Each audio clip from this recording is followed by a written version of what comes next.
संकटनाशन गणेशस्तोत्र। श्रीगणेशाय नमः। नारद उवाच प्रणम्य शिरसा देवं गौरीपुत्रं विनायकं भक्त्या व्यासस्मरे नित्यम् आयुः कामार्थसिद्धये।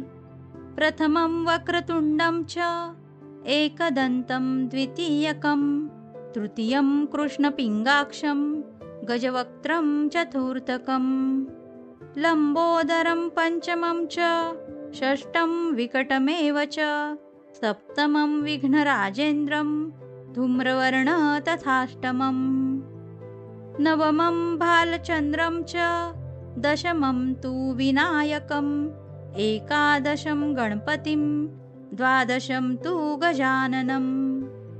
द्वादशैतानि नामानि त्रिसन्ध्यं य पठेन्नर न च विघ्नभयं तस्य सर्वसिद्धिकरं प्रभो। विद्यार्थी लभते विद्यां धनार्थी लभते धनं पुत्रार्थी लभते पुत्रान् मोक्षार्थी लभते गतिम्।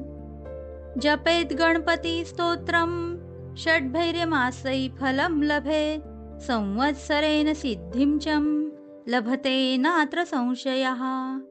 अष्टभ्यो ब्राह्मणेभ्यश्च लिखित्वा यः समर्पयेत् तस्य विद्या भवेत् सर्वा गणेशस्य प्रसादतः।